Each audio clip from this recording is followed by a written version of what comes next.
ಅವತ್ತು ನಾನು ಹುಟ್ಟು ಬಟ್ಟೆಯಲ್ಲಿ ಆಚೆ ಹೋದೆ. ಬರೀ ಆಚೆ ಬಂದಿದ್ದು ಅಷ್ಟೇ ಅಲ್ಲ, ಊರನ್ನು ಬಿಟ್ಟೆ.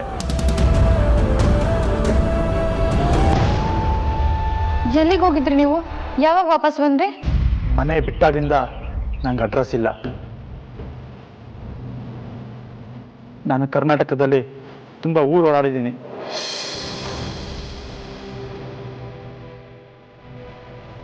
ಆದರೆ ಮನೆಯವ್ರ ಬಗ್ಗೆ ನನ್ನ ಮನಸ್ಸಲ್ಲಿ ಸ್ವಲ್ಪನೂ ಪ್ರೀತಿ ಕಡಿಮೆ ಆಗಲಿಲ್ಲ. ಹೇಗಿದ್ರು ನಾನು ಅದೇ ಮಾರಿ. ಕೊನೆ ಕಣ್ಣಿಗೆ ಕಾಣದೇ ಇರೋ ಪರವಾಗಿಲ್ಲ, ಹತ್ರದಲ್ಲಿರೋಣ ಅಂತ ಬೆಂಗಳೂರಿಗೆ ಬಂದೆ. ಹಾಗಿದ್ರೆ ರಾಜಣ್ಣ, ನಿಮ್ ಪೂರ್ತಿ ಹೆಸರು? ಧ್ರುವ ಧ್ರುವ ಧ್ರುವ ಧ್ರುವ ವಸಿಷ್ಠ. ಧ್ರುವ ವಸಿಷ್ಠ. ಧ್ರುವ ವಸಿಷ್ಠ.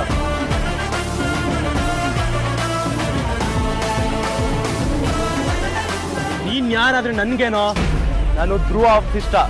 ಎರಡು ಧ್ರುವ ವಸಿಷ್ಠ, ಧ್ರುವ ವಸಿಷ್ಠ, ಧ್ರುವ ವಸಿಷ್ಠ. ನಾನು ಹೀಗೆ ಕೇಳ್ತೀನಿ ಅಂತ ತಪ್ಪು ತಿಳ್ಕೊಬೇಡಿ. ವೇದಾಂತ್ಗೆ ಫ್ಯಾಮಿಲಿ ಅಂದ್ರೆ ಪ್ರಾಣ. ಅವ್ನು ಯಾವ್ದ್ರಲ್ಲಿ ಬೇಕಿದ್ರೂ ಕಾಂಪ್ರಮೈಸ್ ಆಗ್ತಾನೆ, ಆದರೆ ಫ್ಯಾಮಿಲಿ ವಿಚಾರದಲ್ಲಿ ಸ್ವಲ್ಪನೂ ಆಚೀಚೆ ಆಗೋದು ತಡ್ಕೊಳ್ಳಲ್ಲ. ಹಾಗಿರುವಾಗ ಸ್ವಂತ ತಮ್ಮನ ಯಾಕಿಷ್ಟೊಂದು ದ್ವೇಷ ಮಾಡ್ತಾನೆ? ಏನ್ ಕಾರಣ ಅದಕ್ಕೆ? ಖಂಡಿತ ಹೇಳ್ತಾ ಇದ್ದೆ, ಆದರೆ ಈ ವಿಚಾರನ ನಾನು ಯಾರ ಹತ್ರ ಹೇಳಲ್ಲ ಅಂತ ಮಾತು ಕೊಟ್ಟಿದ್ದೀನಿ. ದಯವಿಟ್ಟು ನನ್ನ ಕ್ಷಮಿಸಿ. ಇದರ ಅಣ್ಣನ ತಪ್ಪೇನೂ ಇಲ್ಲ. ನೀವೆಲ್ಲ ಚೆನ್ನಾಗಿರಿ, ಅವನನ್ನು ಯಾರೂ ದೂರ ಮಾಡ್ಕೋಬೇಡಿ.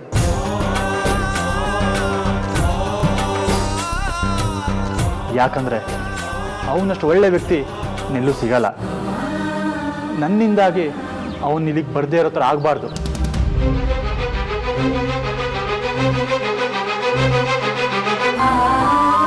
ನನ್ನಿಂದ ನಿಮ್ಗಳ ಮಧ್ಯ ಮನಸ್ತಾಪ ಬರಬಾರ್ದು. ನನ್ನ ದಾರಿನ ನಾನು ಹೇಗೋ ನೋಡ್ಕೋತೀನಿ. ಬೇಡ ರಾಜ, ಹೀಗಾಗಿರೋದಕ್ಕೆ ಅದು ಪರಿಹಾರ ಅಲ್ಲ. ನೀನು ಎಲ್ಲಿಗೂ ಹೋಗಬೇಕಾಗಿಲ್ಲ. ಇಲ್ಲ ಅಂಕಲ್, ಅಣ್ಣನ ಕೋಪ ಆಟ ಏನು ಅಂತ ನಿಮಗೆ ಗೊತ್ತಲ್ವಾ? ನಾನು ಇಲ್ಲಿದ್ರೆ ಖಂಡಿತ ಇಲ್ಲಿಗೆ ಬರಲ್ಲ. ಯಾವುದು ಇದ್ದ ಹಾಗೆ ಇರೋದಿಲ್ಲ ಧ್ರುವ, ಎಲ್ಲ ಬದಲಾಗತ್ತೆ. ಅದೇ ಥರ ನಿಮ್ಮ ಅಣ್ಣ ತಮ್ಮ ಸಂಬಂಧ ಕೂಡ ಸರಿ ಹೋಗಬೇಕು. ಸರಿ ಆಗತ್ತೆ.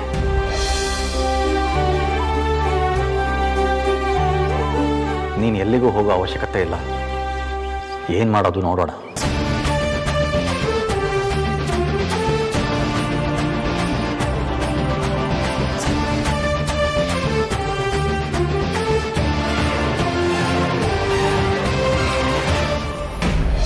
ಅಣ್ಣ ಪ್ಲೀಸ್ ಕೋಪ ಮಾಡ್ಕೋಬೇಡ ಅಣ್ಣ. ನಾವೀಗ ಮಾಡೋದಕ್ಕೂ ಕಾರಣ ಇದೆ ಅಣ್ಣ. ಆ ಕಾರಣನೇ ನಿನ್ ಕೋಪ ಅಣ್ಣ. ಅಣ್ಣ ಅಂತ ಕರಿಬೇಡ ನನ್ನ. ವಿಕಿ ಅಣ್ಣ ಸಾರ್ಥಕ್ ಅವನಿಗೆ ಅಣ್ಣ ಅನ್ಬಿಡ ಅನ್ಬಿಟ್ಟ. ಅದೇ ಅದು ಕೋಪದಲ್ಲಿ ಏನೋ ಹಾಗೆ ಹೇಳಿದ್ರೆ ಅದೆಲ್ಲ ಸೀರಿಯಸ್ ಆಗಿ ತಗೊಳ್ಬಾರ್ದು ಅಲ್ವಾ? ನಿನ್ ಪರಿಸ್ಥಿತಿಲಿ ನೀಗೆಲ್ಲ ಹೇಳಬಾರ್ದು. ಪ್ಲೀಸ್ ಸಮಾಧಾನ ಮಾಡ್ಕೋ. ಇಲ್ಲ ಸಾರ್ಥಕ್, ನನ್ನ ಕೈಲಿ ಆಗ್ತಿಲ್ಲ. ಅವ್ನು ಹೀಗೆ ಹೇಳ್ತಾನೆ ನಾನು ಯಾವತ್ತೂ ಅನ್ಕೊಂಡಿರ್ಲಿಲ್ಲ. ಅವ್ನು ಹೇಳ್ತಿದ್ರೆ ನಾವು ಮೋಸ ಮಾಡಿದ್ವಿ ಅಂತ. ಅಂದ್ರೆ ಈ ವಿಷಯ ಮುಚ್ಚಿದ್ರೆ ನಾವು ಮೋಸ ಮಾಡಿದ್ವಿ ಅಂತನಾ? ಅಣ್ಣ ವಿಕಿನ ಹೇಳೋ ಇವನ್ಗೆ. ಧ್ರುವನು ನಮಗೆ ಅಷ್ಟೇ ಕ್ಲೋಸ್ ಅಲ್ವಾ? ಇವನಿಗೆ ಬೇಜಾರಾಗಬಾರ್ದು, ಇವನ್ ಖುಷಿ ಆಗಿರ್ಬೇಕು ಅಂತ ತಾನೇ ನಾವು ವಿಷಯ ಮುಚ್ಚಿಟ್ಟಿದ್ದು. ಆದ್ರೆ ಇವ್ನು ನಮ್ಗೇನೆ. ನೋಡು ನೀನ್ ಮತ್ತೆ ತುಂಬಾ ಸ್ಟ್ರೈನ್ ಮಾಡ್ಕೊಳ್ತಿದ್ಯಾ. ಪ್ಲೀಸ್ ಕಾಮ್ ಡೌನ್, ಎಲ್ಲ ಸರಿ ಹೋಗುತ್ತೆ. ಇಲ್ಲ, ಏನು ಸರಿ ಹೋಗಲ್ಲ. ನಾವು ವೇದಾಂತ ನನ್ನ ಕೋಪ ಹೇಗೆ ಅಂತ ಚೆನ್ನಾಗಿ ಗೊತ್ತು. ಏನು ಸರಿ ಹೋಗಲ್ಲ. ಆದ್ಯ, ಅಗ್ರಜ ನಿನ್ನ ತುಂಬಾ ಇಷ್ಟಪಡ್ತಾನೆ, ನಿನ್ನನ್ನು ಅರ್ಥ ಮಾಡ್ಕೊಳ್ತಾನೆ. You relax please. ತೆಗಿಯೋ ಅಣ್ಣ. ಅಣ್ಣ ಆದ್ಯ, ನಿಮಗೆ ಗೊತ್ತಲ್ವಾ ನನಗೆ ಇವನಂತ ಎಷ್ಟು ಇಷ್ಟ ಅಂತ ಹೇಳಿ. ಆದ್ರೆ ಇವನೇ ಹೇಳ್ಬಿಟ್ಟ ನಾನು ಅಣ್ಣ ಅಂತ ಕರಿಬೇಡ ಅಂತ. ಅಣ್ಣ Aadya Aadya Aadya please calm down. ಅಣ್ಣ ಬಾಗ್ಲು ತೆಗಿಯೋ. ಸಮಾಧಾನ ಮಾಡ್ಕೊಳ್ಳಿ ಮೇಡಮ್. ಅಣ್ಣ Aadya, Aadya, Aadya listen to me. Aadya listen to me. Aadya Aadya Aadya ಸಮಾಧಾನ ಮಾಡ್ಕೋ. ಆದ್ಯ ಆದ್ಯ ನನ್ನನ್ನೇ ಅಣ್ಣ ಅನ್ಬೇಡ ಅಂದ್ಬಿಟ್ಟ. ಆದ್ಯ ಕಾಮ್ ಡೌನ್. ಆದ್ಯ ಅನ್ಬೇಡ ಅಂದ್ಬಿಟ್ಟ. ನನ್ನನ್ನೇ ಅಣ್ಣ ಅನ್ಬೇಡ ಅಂದ್ಬಿಟ್ಟ. ಆದ್ಯ ಆದ್ಯ ಆದ್ಯ ಆದ್ಯ ಆದ್ಯ ಆದ್ಯ ಇಟ್ಕೋ ಆದ್ಯ ಆದ್ಯಾ ಆದ್ಯ ಆದ್ಯಾ ಆದ್ಯಾ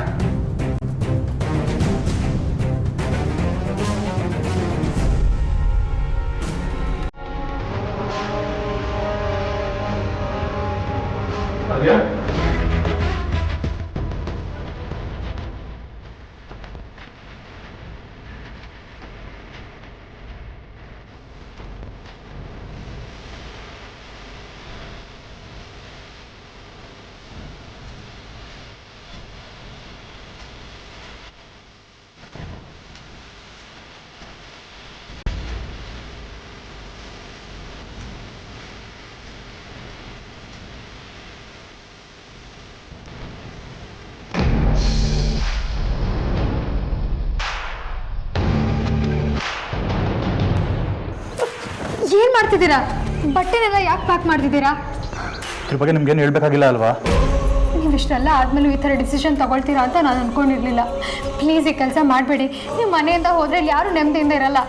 ನಿಮ್ಮಿಂದ ದೂರ ಹೋಗ್ಬೇಕು ಅನ್ನೋದು ನನ್ನ ಆಸೆನೂ ಅಲ್ಲ. ಆದರೆ ನನಗೆ ಬೇರೆ ದಾರಿ ಆದರೂ ಏನಿದೆ ನೀವೇ ಹೇಳಿ. ಸದ್ಯಕ್ಕೆ ಈ ಸಮಯ ಕಳೆದ್ಬಿಡ್ಲಿ, ಆಮೇಲೆಲ್ಲ ಸರಿ ಹೋಗುತ್ತೆ. ಅಮ್ಮ ಹೇಳಿದ್ದು ನೀವು ಕೇಳಿಲ್ವಾ? ಆ ಮನೆಯಲ್ಲಿ ಆರ್ತಿ ಅದಕ್ಕೆ ಇದ್ದಾರೆ. ಯಾವುದೇ ಕಾರಣಕ್ಕೂ ಎರಡು ಮನೆ ಮಧ್ಯೆ ನನ್ನಿಂದ ಕ್ಲಾಶ್ ಆಗೋದು ಇಷ್ಟ ಇಲ್ಲ. ನೀವು ಇಲ್ಲಿಂದ ಹೋಗ್ಬಿಟ್ರೆ ಎಲ್ಲ ಸರಿ ಹೋಗ್ಬಿಡುತ್ತಾ? ಗೊತ್ತಿಲ್ಲ, ಆದರೆ ನೀವು ಅಣ್ಣನ ಮನಸ್ಸಲ್ಲಿ ನಾರ್ಮಲ್ ಆಗಿ ಉಳ್ಕೋತೀರಾ. ನನ್ನಿಂದ ನಿಮ್ಮ ಬಗ್ಗೆ ತಪ್ಪು ತಿಳ್ಕೊಬಾರ್ದು ಅಂದರೆ ನಾನು ಇಲ್ಲಿಂದ ಹೋಗೋದು ಒಂದೇ ದಾರಿ. ನೀವು ತಪ್ಪು ತಿಳ್ಕೊಂಡಿದ್ದೀರಾ. ನೀವು ಇಲ್ಲಿಂದ ಹೋಗೋದ್ರಿಂದ 108 ಪ್ರಶ್ನೆಗಳು ಹುಟ್ಕೊಳ್ಳುತ್ತೆ. ಅದು ಈಗ ಹುಟ್ಟಿರೋ ಪ್ರಶ್ನೆಗಳಿಗೆ ಉತ್ತರ ಸಿಗುತ್ತಲ್ವಾ? ಹಾಗೆ ಹೇಳ್ಬೇಡಿ ರಾಜಣ್ಣ. ನಾವೆಲ್ಲರೂ ನಿಮ್ಮ ಪರವಾಗಿ ನಿಂತಿದ್ದು ನೀವು ನಮ್ಮ ಮನೇಲಿ ಇದ್ದೀರಿ ಅನ್ನೋ ಒಂದೇ ಕಾರಣಕ್ಕಲ್ಲ. ಅಪ್ಪ ಮಾತಾಡಿದ ನೆನಪಿದೆ ಅಲ್ವಾ? ಅಣ್ಣ ತಮ್ಮ ಹೀಗಿರಬಾರ್ದು. ನಿಮ್ಮ ಮಧ್ಯೆ ಸಮಸ್ಯೆ ಏನಿದೆ ಗೊತ್ತಿಲ್ಲ, ಆದರೆ ಆ ಸಮಸ್ಯೆ ಶಾಶ್ವತವಾಗಿ ಸಮಸ್ಯೆ ಆಗಿ ಉಳ್ಕೋಬಾರ್ದಲ್ವಾ? ಅದಕ್ಕೆ ಪರಿಹಾರ ಅಂತನಿಲ್ಲ ಅಮೂಲ್ಯ. ಅಣ್ಣ ಹೇಗೆ, ಅವನ ಹಠ ಹೇಗೆ ಅನ್ನೋದು ನಿಮಗೂ ಗೊತ್ತಲ್ವಾ? ಅಣ್ಣ ಒಂದ್ಸಲ ಡಿಸಿಷನ್ ತಗೊಂಡ್ರೆ ಅದನ್ನ ಹೇಗೆ ಪಾಲಿಸ್ತಾನೆ ಅದು ನಿಮಗೂ ಗೊತ್ತಲ್ವಾ? ಗೊತ್ತು. ಅವ್ನು ನಿಮ್ಮನ್ನ ಒಪ್ಕೊಳ್ತಾನೆ ಅನ್ನೋ ನಂಬಿಕೆ ಕೂಡ ನನಗಿದೆ. ಯಾಕೆ ಅಂದರೆ ನಾನು ಅವನು ತುಂಬ ಹತ್ತಿರದಿಂದ ನೋಡಿದ್ದೀನಿ. ನೀವು ಎಲ್ಲಿರಿ ಅಂತ ಹೇಳೋದಕ್ಕೆ ಇನ್ನೊಂದು ಕಾರಣ ಇದೆ. ಇನ್ನೊಂದು ಕಾರಣನಾ? ನೀವು ದೂರ ಹೋದಷ್ಟು ಸಮಸ್ಯೆ ಗಟ್ಟಿ ಆಗ್ತಾ ಹೋಗುತ್ತೆ. ಅದೇ ನೀವು ಇಲ್ಲೇ ಇದ್ದರೆ ನಿಮ್ಮಿಬ್ಬರ ಮಧ್ಯೆ ಇರೋ ಅಂತರನ ನಾವೆಲ್ಲರೂ ಸೇರಿ ಬಗೆಹರಿಸ್ಬೋದು. ಅವ್ನು ನಿಮ್ಮನ್ನ ಒಪ್ಕೊಳ್ಳೋ ಹಾಗೆ ಮಾಡ್ಬೋದು. ನಾವು ಆ ಪ್ರಯತ್ನ ಅಂತೂ ಮಾಡೇ ಮಾಡ್ತೀವಿ. ನಾನೇ ಬರ್ಕೊಡ್ತೀನಿ, ಅದು ಅಸಾಧ್ಯ.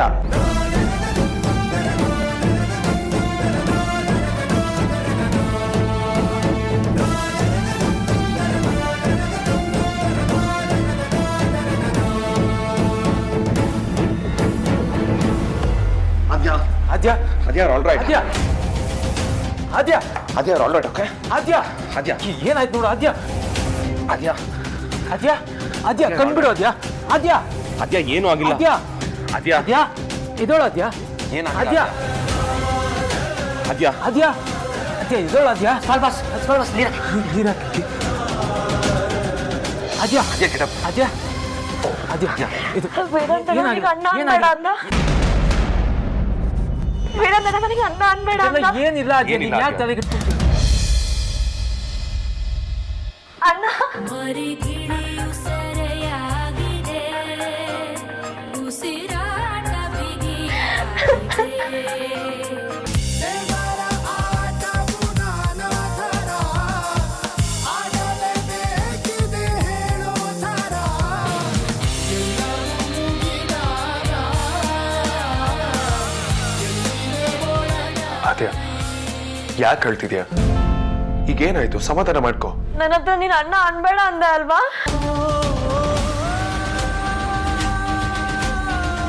ಆಗಿಂದ ಒಂದೇ ಸಮನೆ ಹೇಳ್ತಾ ನೀವುಳ್ಳ ಅಣ್ಣ ಅಂತ ಕರಿಬೇಡ ಅಂತ ಹೇಳಿದ್ನೆ ಮತ್ತೆ ಮತ್ತೆ ಹೇಳ್ತೀಯಾಳೆ. ಅದನ್ನ ಹೇಳ್ತಾ ಹೇಳ್ತಾನೆ ಹತ್ತು ಉಸಿರು ಕಟ್ಟದಂಗಾಗಿರೋದು ಇವಳಿಗೆ.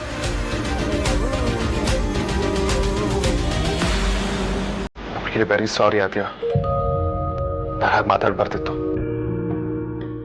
ಬಟ್ ನಾನು ಅದನ್ನ ಬೇಕು ಅಂತ ಹೇಳಿಲ್ಲ, ಕೋಪದಲ್ಲಿ ಹೇಳ್ಬಿಟ್ಟೆ. ನಿನಗ್ ಕೋಪ ಬಂತು ಅಂದ ಏನ್ ಬೇಕಿದ್ರು ಅನ್ಬೋದಾ? ಇಂಟೆನ್ಷನ್ ಅಲ್ಲ ಅಂತ ಹೇಳಿದ್ನಲ್ಲ ಆದ್ಯ. ಹೇಳೋರಿಗೆ ಅದು ಈಸಿ ಆಗಿರ್ಬೋದು, ಆದ್ರೆ ಕೇಳಿಸ್ಕೊಳ್ಳೋರಿಗೆ ಎಷ್ಟು ಕಷ್ಟ ಆಗತ್ತೆ ಅಂತ ಗೊತ್ತಾ? ನನಗೆ ಎಷ್ಟು ಹರ್ಟ್ ಆಯ್ತು ಅಂತ ಗೊತ್ತಾ? I'm sorry Aadya, I'm really very ಸಾರಿ.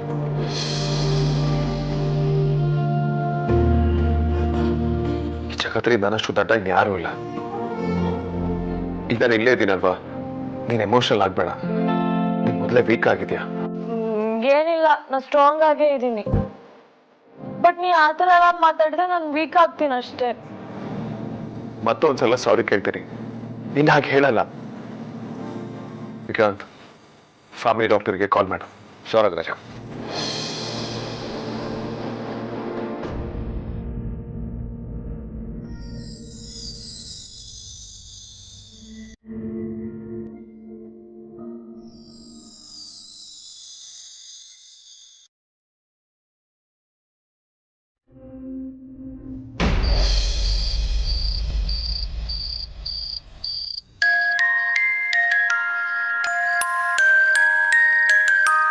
ರಾಜಣ್ಣ ಇಲ್ಲಿಂದ ಎಲ್ಲಿಗೂ ಹೋಗಲ್ಲ. ಅಮೂಲ್ಯ, ಹೌದು, ಅಮೂಲ್ಯನೇ ಹೇಳ್ತಾ ಇರೋದು. ಆಗ್ಲೂ ಅದನ್ನೇ ಹೇಳಿ, ಈಗ್ಲೂ ಅದನ್ನೇ ಹೇಳ್ತಾ ಇರೋದು. ರಾಜಣ್ಣ ಇಲ್ಲಿಂದ ಎಲ್ಲಿಗೂ ಹೋಗಲ್ಲ, ಹೋಗಲ್ಲ, ಹೋಗಲ್ಲ. ಒಂದು ಇಲ್ಲಿಂದ ಅವನು ಆಚೆ ಹೋಗ್ಬೇಕು, ಇಲ್ಲ ನಾನು ಹೋಗ್ತೀನಿ. ನಡಿಯೋ ಆಚೆ. ವೇದಾಂತ್,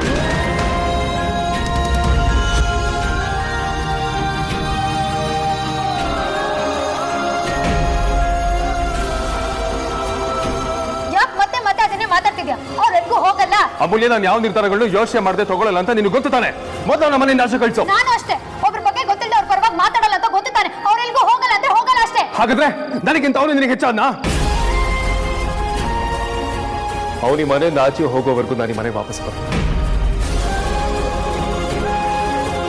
ಯಾವುದೇ ಕಾರಣಕ್ಕೂ ಬರಲ್ಲ.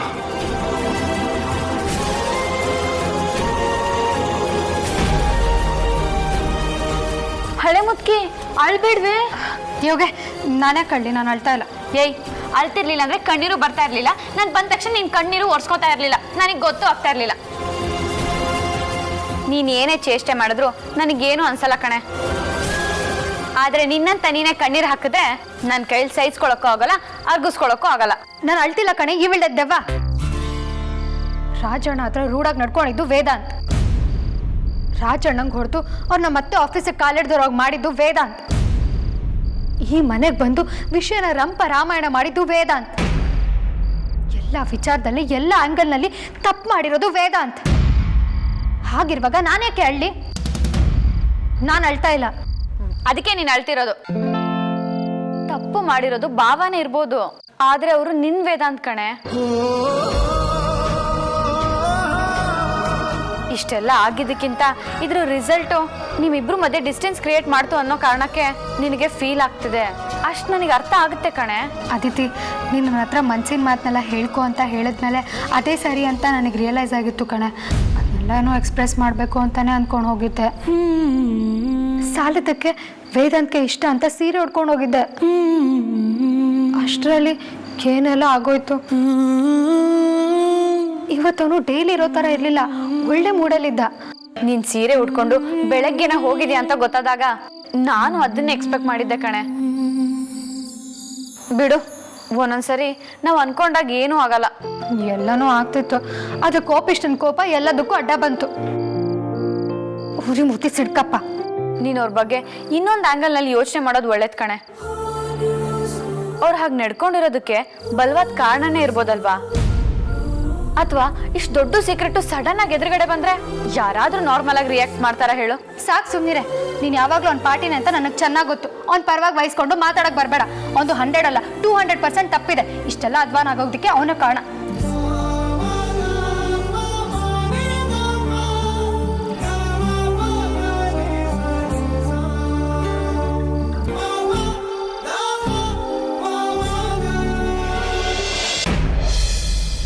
Nothing to worry. ಮೇಲ್ನೋಟಕ್ಕೆ ಸ್ವಲ್ಪ ವೀಕ್ನೆಸ್ ಅನಿಸ್ತಿದೆ ಅಷ್ಟೇ. ಡಾಕ್ಟರ್, ಇನ್ನೇನು ಪ್ರಾಬ್ಲಮ್ ಇಲ್ಲ ಅಲ್ವಾ? ನೆಕ್ಸ್ಟ್ ವೀಕ್ ಚೆಕಪ್ ಬರ್ತಾರಲ್ಲ, ಆಗ ಒಂದ್ಸತಿ ಬ್ಲಡ್ ಟೆಸ್ಟ್ ಮಾಡಿಸೋಣ. ವಾಟ್? ಬ್ಲಡ್ ಟೆಸ್ಟಾ? ಪ್ರೆಗ್ನೆನ್ಸಿ ಟೈಮ್ನಲ್ಲಿ ಇದೆಲ್ಲ ಮಾಡಬೇಕಾಗತ್ತೆ. ನೀವು ಹೆದರ್ಕೊಳ್ಳೋ ಅಗತ್ಯ ಏನೂ ಇಲ್ಲ, ಇದೆಲ್ಲ ಕಾಮನ್. ಅದು ನಾರ್ಮಲ್ ಟೆಸ್ಟಾ ಅಥವಾ ಹೀಗಾಗಿರೋದಕ್ಕೆ ಏನಾದರೂ ಮಾಡ್ತಿದ್ದೀರಾ? ನಾರ್ಮಲ್ ಟೆಸ್ಟೇ, ಇದಕ್ಕೂ ಅದಕ್ಕೂ ಏನು ಸಂಬಂಧ ಇಲ್ಲ. ಇವ್ರಿಗೆ ರೆಸ್ಟ್ ಬೇಕು. ಖಂಡಿತವಾಗ್ಲೂ ರೆಸ್ಟ್ ಮಾಡಿಸ್ತೀವಿ ಡಾಕ್ಟರ್. ಅಷ್ಟೇ ಅಲ್ಲ, ದಯವಿಟ್ಟು ಇವ್ರಿಗೆ ಸ್ಟ್ರೆಸ್ ಕೊಡಬಾರ್ದು. ಆದಷ್ಟು ಇವ್ರಿಗೆ ಸ್ಪೆಷಲ್ ಅಟೆನ್ಷನ್ ಕೊಡಬೇಕು. ಯಾರಾದ್ರೂ ಒಬ್ರು ಇವ್ರ ಜೊತೆಲೇ ಇದ್ದು ಇವ್ರ ಯೋಗಕ್ಷೇಮನ ವಿಚಾರಿಸ್ಕೊಳ್ತಾ ಇರಬೇಕು. Okay doctor.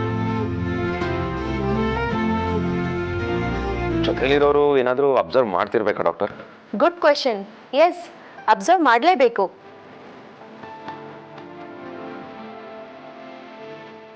ಹೊತ್ತೊತ್ತಿಗೆ ಸರಿಯಾಗಿ ವಿಟಮಿನ್ಸು ಮಿನರಲ್ಸ್ ತಗೊಳ್ತಾ ಇದ್ದಾರಾ, ಹಣ್ಣುಗಳು ಟ್ಯಾಬ್ಲೆಟ್ಸ್ ಮಿಸ್ ಮಾಡ್ತಾ ಇಲ್ವಾ ಅಂತ ನೋಡ್ತಿರ್ಬೇಕಾಗತ್ತೆ. Sure doctor, will arrange. ಈಗಾಗಲೇ ಇವ್ರಿಗೆ ಮಿಸ್ಕ್ಯಾರೇಜ್ ಆಗಿ ಒಂದು ಮಗುನ ಕಳ್ಕೊಂಡಿರೋದ್ರಿಂದ ಈ ಸತಿ ತುಂಬಾ ಕೇರ್ ತಗೋಬೇಕಾಗತ್ತೆ.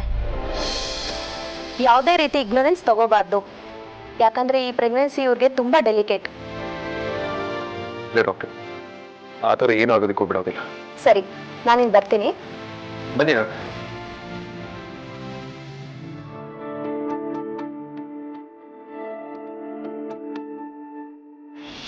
ಏನಲ್ಲ ನೀನು ಇಷ್ಟಕ್ಕೆಲ್ಲ ಡಾಕ್ಟರ್ನ ಕರ್ಸ್ಬೇಕಿತ್ತ? ಕರೆಸ್ಲೇಬೇಕಲ್ಲ ಮೇಡಮ್, ಯಾಕಂದ್ರೆ ಇಲ್ಲಿರೋರು ಯಾರು ಡಾಕ್ಟರ್ ಅಲ್ಲ. ಅರ್ಥ ಆಯ್ತು ಬಿಡಿ.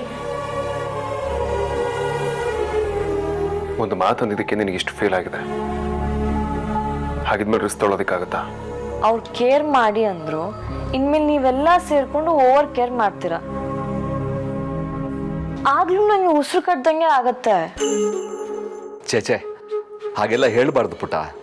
ನೀನು ನಮ್ಮನೆ ಬೆಳಕು. ನಿನಗೇನಾದರೂ ಆದರೆ ಮನೇಲಿ ಯಾರು ನೆಮ್ಮದಿಯಿಂದ ನೀರು ಕುಡಿಯಲ್ಲ. ಸ್ವಲ್ಪ ಆರೋಗ್ಯದ ಬಗ್ಗೆ ಗಮನ ಕಾಳಜಿ ಇರಲಿ. ಇಲ್ಲಪ್ಪ, ಇದರಲ್ಲಿ ಇವಳ್ದೇನೂ ತಪ್ಪಿಲ್ಲ ನಂದು. ಕೋಪದಲ್ಲಿ ಇವಳ ಕಂಡೀಷನ್ ಕೂಡ ಗಮನದಲ್ಲಿ ಇಟ್ಕೊಳ್ಳಿಲ್ಲ ನಾನು. ನೀನು ಸ್ಟ್ರೆಸ್ ಮಾಡ್ಕೋಬೇಡ ಆದ್ಯ.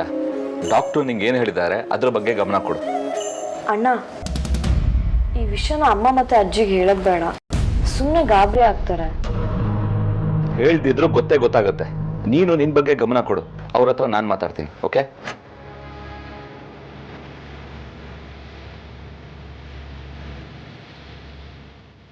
ಅಣ್ಣ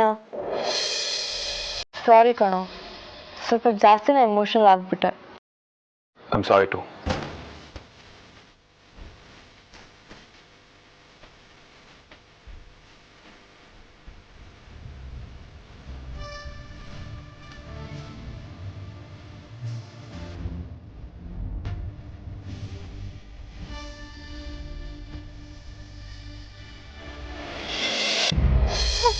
ಅವಾಗಿಂದ ಕಟ್ ಮಾಡ್ತಿದ್ದೀನಿ, ಕಟ್ಟೆ ಆಗ್ತಿಲ್ಲ.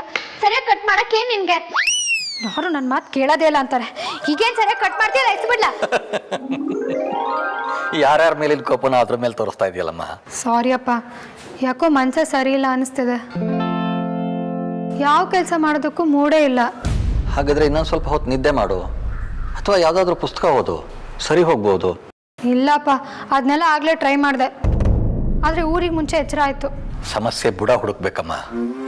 ಮನ್ಸಲ್ಲಿ ಕೂತಿರೋ ಹುಳಕ್ಕೆ ಔಷಧಿ ಹಾಕೋ ಬದಲು ಇನ್ನೇನೋ ಯೋಚನೆ ಮಾಡಿದ್ರೆ ಹೀಗೆ ಆಗೋದು. ಹಾಗೆ ಹೇಳೋದಕ್ಕೂ ಒಂದು ಕಾರಣ ಇದೆ. ವೇದಾಂತಂಗೆ ಅತಿ ಹತ್ರದ ಸಂಬಂಧ ಇರೋದು ನಿನಗೆ ಮಾತ್ರ. ಆರ್ತಿ ಮತ್ತೆ ವಿಕ್ಕಿ ಮದುವೆಯಲ್ಲಿ ನೀವಿಬ್ರು ಎಷ್ಟೆಲ್ಲ ಓಡಾಡಿ ಹತ್ರ ಆಗಿದ್ದೀರಾ ಅಂತ ನಾನು ಅರ್ಥ ಮಾಡ್ಕೊಂಡಿದ್ದೀನಿ.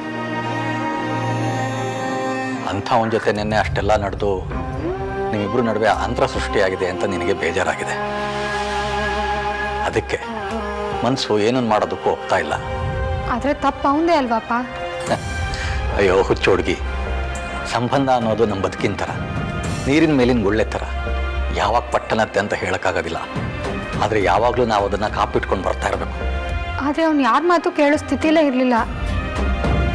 ಅವನಿಗೆ ಯಾವಾಗಲೂ ಅವ್ನ ಕೋಪನೇ ಹೆಚ್ಚು. ಅವನು ಮನುಷ್ಯನೇ ಅಲ್ವಾ? ತಪ್ಪು ಯಾರು ಮಾಡಲ್ಲ ಹೇಳು? ನೀನು ಯಾವುದಕ್ಕೂ ಅವನ ಜೊತೆ ಒಂದ್ಸಲ ಮಾತಾಡಿ ನೋಡು. ಅವನಿಗೆ ಧ್ರುವನ ಮೇಲಿನ ಕೋಪ ಹಾಗೆ ಇರಬಹುದು, ಆದರೆ ಸಮಯ ಸದ್ದಿರೋದ್ರಿಂದ ನಿನ್ನ ಜೊತೆ ಹಾಗೆ ಮಾತಾಡಿದ ತಪ್ಪು ಅಂತ ಅವನಿಗೂ ಅನಿಸಿರ್ಬೋದಲ್ವಾ? ಹಾಗಂತೀರಪ್ಪ? ಸಂಬಂಧ ಯಾವುದೇ ಆಗಿರಲಿ, ಯಾವಾಗಲೂ ನಾವು ಅದನ್ನು ಸರಿಪಡಿಸೋದಕ್ಕೆ ಪ್ರಯತ್ನ ಪಡ್ತಾ ಇರಬೇಕು. ನಮ್ಮ ಗುರಿ ಯಾವಾಗಲೂ ಆ ಪ್ರಯತ್ನದ ಕಡೆ ಇರಬೇಕು. ಎಲ್ಲದಕ್ಕೂ ಒಂದು ಕೊನೆ ಅಂತ ಇದ್ದೇ ಇರುತ್ತಲ್ವಮ್ಮ.